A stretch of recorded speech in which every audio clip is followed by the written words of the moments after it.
Filosofía aquí y ahora. Movimientos políticos en Argentina. La ilusión en el progreso histórico era la bandera fundamental de la izquierda política. Sí, que se rompa, pero que no se doble. Querían pobres sometidos y tienen, en cambio, anarquistas combativos. Los hijos de la llamada chusma inmigratoria exigían ahora educarse, necesitan hacerse a sí mismos. La conciencia política de los militantes aparece en la praxis. Eva Perón es una construcción de Eva Perón. El tercer mundo es el que iba a encabezar la lucha contra la opresión. Cortar de un solo tajo la cabeza de la víbora marxista. Que vengan los capitales de todo el mundo sin condiciones de ningún tipo. Develar cómo fueron los movimientos políticos que dieron forma a este país que hoy tenemos. Juan B. Justo y Alfredo Palacios. 1. La luz del progreso histórico. 2. La izquierda antipopular. 3. El socialismo oligárquico. 4. Se acabó la leche de la clemencia. 1. La luz del progreso histórico. Estamos en el encuentro 7, temporada 7 de Filosofía aquí y ahora. Lo que estamos haciendo ahora es introducción a los movimientos políticos en la Argentina. O sea, que estamos tratando de develar cómo fueron los movimientos políticos que dieron forma a este país que hoy tenemos.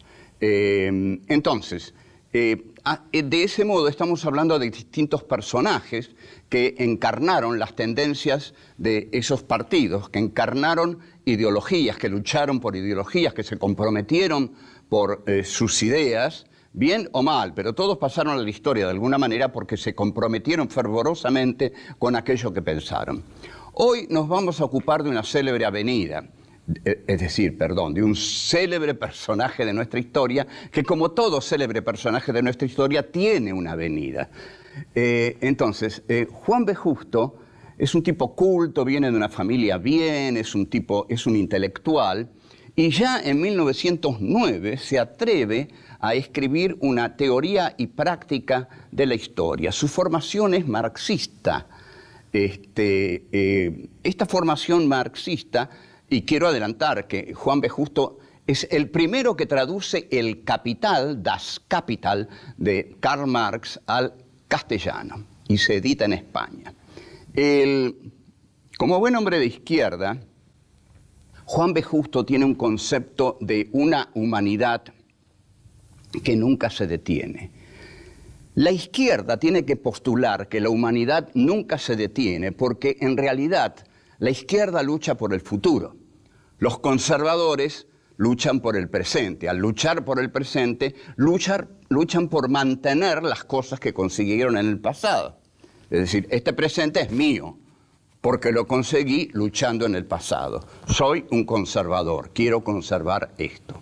La izquierda piensa todo lo contrario. Este presente no es mío, es de la derecha. En consecuencia, quiero que este presente sea de los pobres, de los humildes, de los proletarios. Hay que cambiarlo. Entonces, tenemos que luchar por un futuro mejor, frase muy conocida. Y entonces, para confirmar este concepto, Juan B. Justo dice, hay de los ilusos que ven un mundo quieto. Y en esto tiene razón, el mundo no está quieto. Ahora, lo que Juan B. Justo no tiene incorporado es que si bien el mundo está quieto, no sabemos a dónde va. Pónganse ustedes en el día de hoy y contesten a esta pregunta, ¿a dónde va este mundo de hoy? Pero Juan B. Justo vivía en una época en la cual la ilusión en el progreso histórico era la bandera fundamental de la izquierda política. Tiene que haber un progreso histórico, porque en ese progreso histórico se van a realizar nuestras esperanzas. Esto es lo que dio fe, fuerza, lucha a la izquierda. El futuro es nuestro, camarada. Es una frase del estalinismo, es una frase del comunismo. Incluso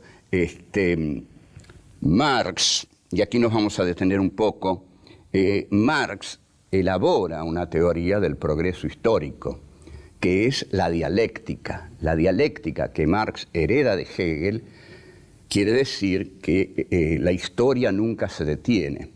Por ejemplo, lo que decía Hegel es que la burguesía había destruido al feudalismo y que la burguesía iba a engendrar desde sí misma a su verdugo, que era el proletariado industrial. Que el proletariado industrial iba a destruir a la burguesía e iba a engendrar una sociedad justa, sin clases, sin expoliación, sin explotación. Entonces, como vemos, forma parte profunda de la teoría de la izquierda esta versión que se llama lucha de clases. Hay un cuadro de Berni que es muy claro y que en primer plano están las caras de varios proletarios explotados, hombres, mujeres, y que miran hacia el futuro.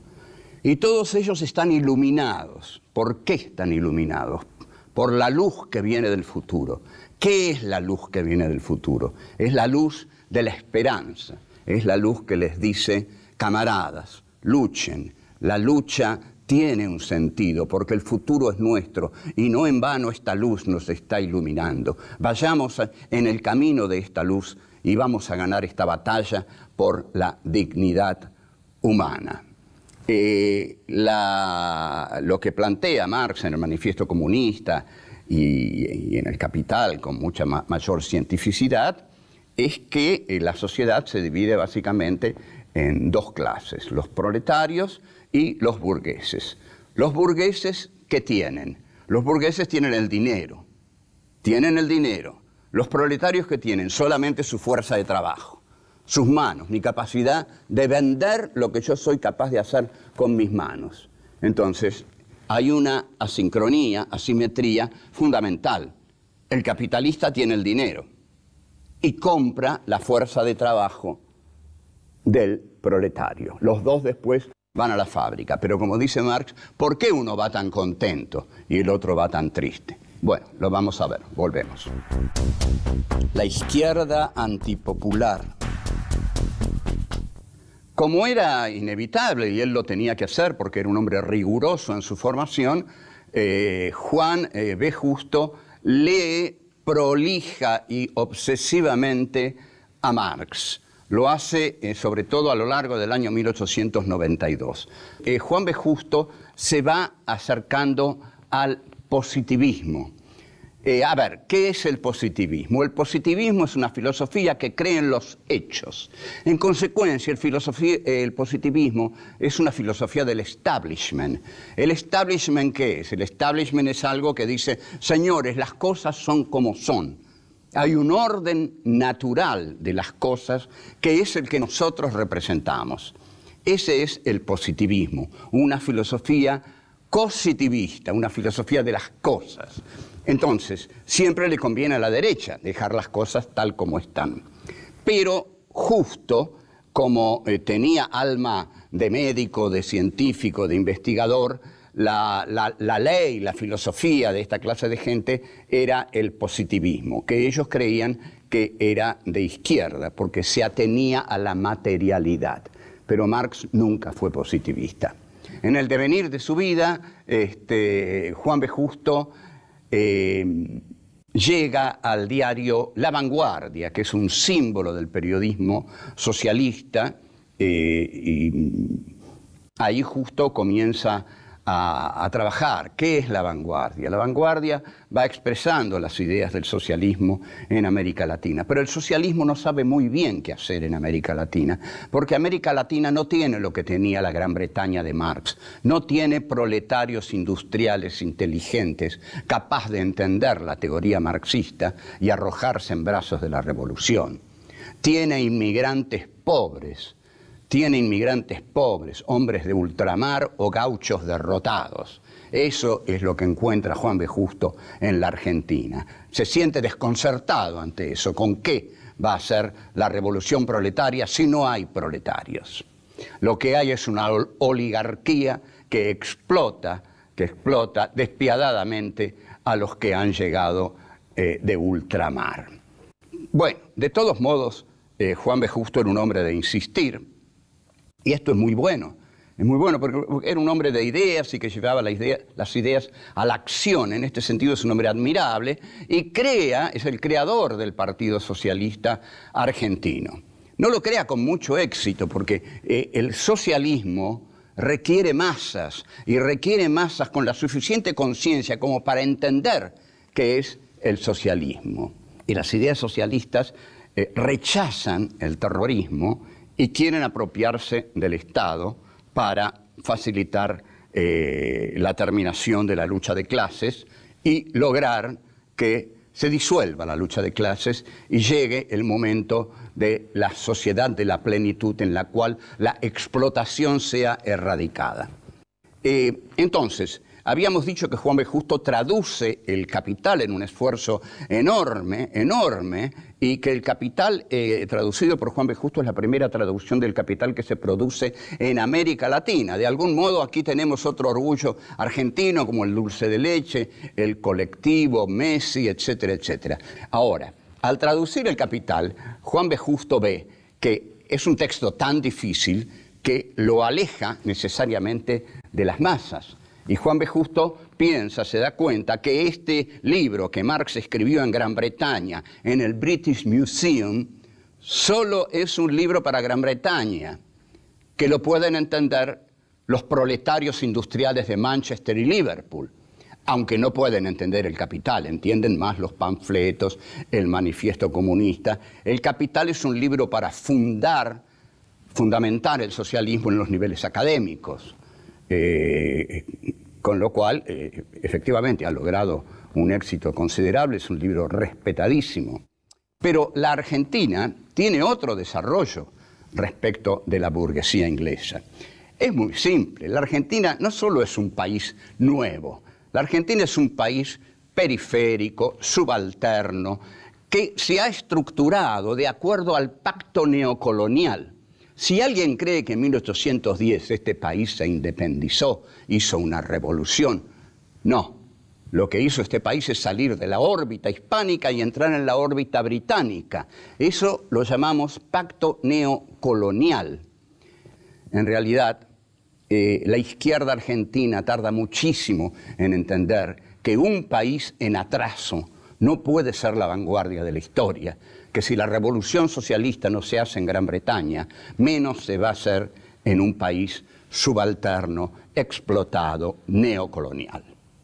Volvemos. El socialismo oligárquico. Vamos a hablar ahora de otro hombre de la izquierda. No son estos dos, quizás, vamos a hablar de Alfredo Palacios. Juan B. Justo y Alfredo Palacios quizás sean antiguos representantes de la izquierda. De todos modos, la izquierda sigue enfrentando el problema que enfrentaron Juan B. Justo y Palacios, es decir, una lectura muy lineal de Marx que intentan aplicar a la compleja realidad argentina, que es tan compleja como el peronismo.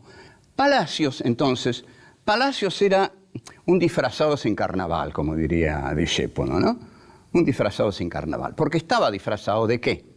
Estaba disfrazado de mosquetero, de paladín romántico, con un sombrero de ala ancha, unos bigotes así, se vestía de negro y usaba una capa de tanto en tanto. Y bueno, eso le dio una fama fácil porque, claro, luchó por muchas cosas y consiguió muchas leyes, Palacios. Fue un brillante parlamentario. Y, por supuesto, formó parte de la Unión Democrática junto a todos los sectores oligárquicos y al embajador de los Estados Unidos, Sproul Braden, que encabezó esa manifestación de la civilización contra la barbarie que avanzaba inexorablemente. Palacios, pese a ser un hombre de izquierda, acompaña a la oligarquía con enormes carteles de Rivadavia, Sarmiento y Mitre. No sé qué carteles hubiera puesto Palacios. En realidad estaba de acuerdo con esos carteles. Palacios estaba de acuerdo con que esos hombres habían sido la burguesía de la Argentina, mientras que los gauchos federales habían sido la barbarie. Tenían que imponerse esos hombres de Buenos Aires porque ahí se imponía el progreso burgués que se iba a atar al progreso europeo y ahí la Argentina iba a surgir. Este es el esquema de Marx. Marx decía que los países bárbaros debían ser tomados por los países centrales y los países centrales los iban a desarrollar y a crear en ellos condiciones revolucionarias porque iba a surgir de la burguesía el proletariado revolucionario. En cambio, de los indios o de los chinos no iba a surgir nada. Hacen una traslación mecánica de eso y dicen, bueno, de los gauchos federales no va a surgir nada. En cambio, de la culta Buenos Aires, con sus relaciones con Europa, va a surgir alguna vez el proletariado que nosotros necesitamos. Y entonces todo va a cambiar. Apostemos, mientras tanto, tácticamente quizás, por la burguesía argentina. Entonces, este error fundamental de la izquierda argentina, que se sigue produciendo, es que la izquierda argentina nunca ve el progresismo que hay en el peronismo. Además, el peronismo no muestra siempre su progresismo. En el 46, Perón gana y gana muy bien con el apoyo de los negritos, de las migraciones internas, de los morochos sudamericanos. A esos negritos y morochos sudamericanos, Perón es el que les da cobertura política. No importa por qué, si era bueno, si era un demagogo, si era un manipulador, era un modo de construir política. Perón vio al sujeto político de ese momento. Todos los demás no lo vieron o lo detestaron. Entonces, Perón con eso construyó su poder. Volvemos. Se acabó la leche de la clemencia. En febrero de 1946, Perón gana claramente las elecciones, asume como quien asume para siempre. Esto hunde en la depresión a muchos políticos y un poco bastante también a Alfredo Palacios. Alfredo Palacios y muchos otros políticos, al estar deprimidos, acuden a una vieja solución argentina que ya había dado muy buen resultado. Lo desagradable es que sea Palacios el que acuda a esto, y Balbín y otros, en fin, es lo que se llama golpear la puerta de los cuarteles, que es lo que se hace cuando no se tienen votos para ganar las elecciones. El caso es que lo mete preso a Palacios. Y aquí hay una anécdota linda de Palacios. Palacios estaba preso y no sé qué quería comida, quería agua. Y les grita a los carceleros, vengan a atender a un hombre libre.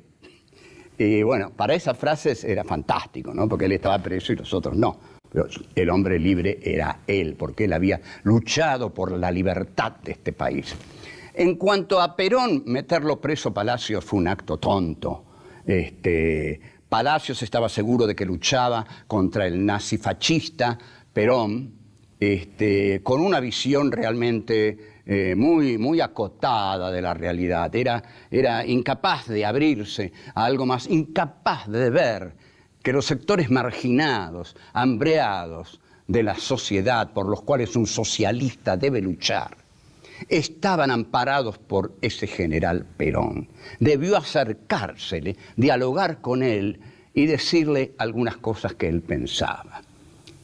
Perón creo que lo hubiera recibido. Se produce el golpe de 1955 y asume Lonardi. Lonardi, el católico, Lonardi, el que dice ni vencedores ni vencidos, y al decir eso lo echan violentamente para ponerlo a Aramburu, para quien había sí vencidos. Lonardi lo nombra a Palacios embajador en Uruguay, república esta, la del Uruguay, que había colaborado apasionadamente con el golpe de la libertad en la Argentina. Palacios, sin embargo, es un hombre que se diferencia de otro, Américo Scioldi, socialista también y conocido como director del diario La Vanguardia y conocido también como norteamericano Scioldi. Porque cuando se producen las ejecuciones de 1956 con el golpe de Valle, y cuando fusilan a Valle y a Tanco, y cuando matan en las zanjas del José León Suárez a 28, 29 militantes peronistas, iniciando esa estética de las zanjas de la muerte, Palacios se opone. Se opone terriblemente desde Uruguay y dice: esto no puede ser, esto es terrible. Ernesto Sábato, no sé qué tira que lo ligaba a la Libertadora, y también se opone, y bueno, muchísima gente se opone. En cambio, Américo Scioldi, socialista, dice: está muy bien, y lanza una frase de la historia de la maldad, de la crueldad de la Argentina. Se acabó la leche de la clemencia, dice. Bueno, con esta frase que es realmente horrorosa y que si la vuelven a oír, váyanse a cualquier lado, porque si se acaba la leche de la clemencia, viene la hiel de la locura homicida. En cuanto, vamos a concluir un poco algo, a redondear algo de Justo y Palacios.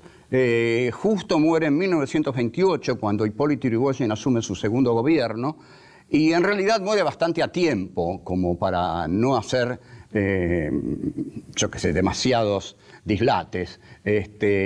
Justo deja una imagen de un hombre estudioso que traduce el Capital, que introduce muchas leyes, que está a favor de los pobres y que, sin embargo, algunos creían detectar en él una suerte de racismo, pero bueno, esto está medio en una nebulosa, en realidad sería medio absurdo, porque Justo era un hombre justo. En cuanto a Palacios, Palacios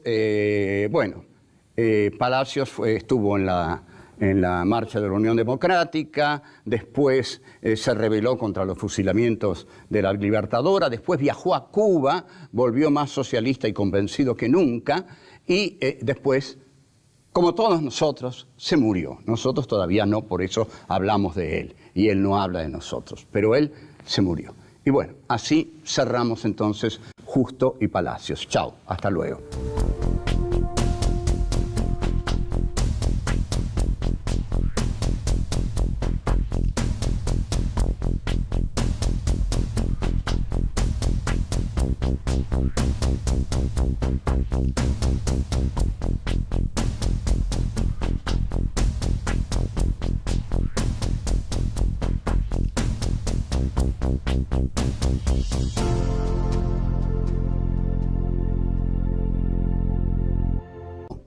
Se acabó la leche de la clemencia.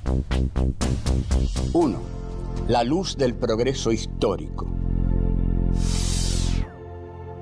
Estamos en el encuentro 7, temporada 7 de Filosofía Aquí y Ahora. Lo que estamos haciendo ahora es introducción a los movimientos políticos en la Argentina. O sea, que estamos tratando de develar cómo fueron los movimientos políticos que dieron forma a este país que hoy tenemos. Entonces, de ese modo estamos hablando de distintos personajes que encarnaron las tendencias de esos partidos, que encarnaron ideologías, que lucharon por ideologías, que se comprometieron por sus ideas, bien o mal, pero todos pasaron a la historia de alguna manera porque se comprometieron fervorosamente con aquello que pensaron. Hoy nos vamos a ocupar de una célebre avenida, de un célebre personaje. Filosofía aquí y ahora. Movimientos políticos en Argentina. La ilusión en el progreso histórico era la bandera fundamental de la izquierda política. Sí, que se rompa, pero que no se doble. Querían pobres sometidos y tienen, en cambio, anarquistas combativos. Los hijos de la llamada chusma inmigratoria exigían ahora educarse, neces de ningún tipo. Develar cómo fueron los movimientos políticos que dieron forma a este país que hoy tenemos. Juan B. Justo y Alfredo Palacios. 1. La luz del progreso histórico. 2. La izquierda antipopular. 3. El socialismo oligárquico. 4. Necesitan hacerse a sí mismos. La conciencia política de los militantes aparece en la praxis. Eva Perón es una construcción de Eva Perón. El tercer mundo es el que iba a encabezar la lucha contra la opresión. Cortar de un solo tajo la cabeza de la víbora marxista. Que vengan los capitales de todo el mundo sin condiciones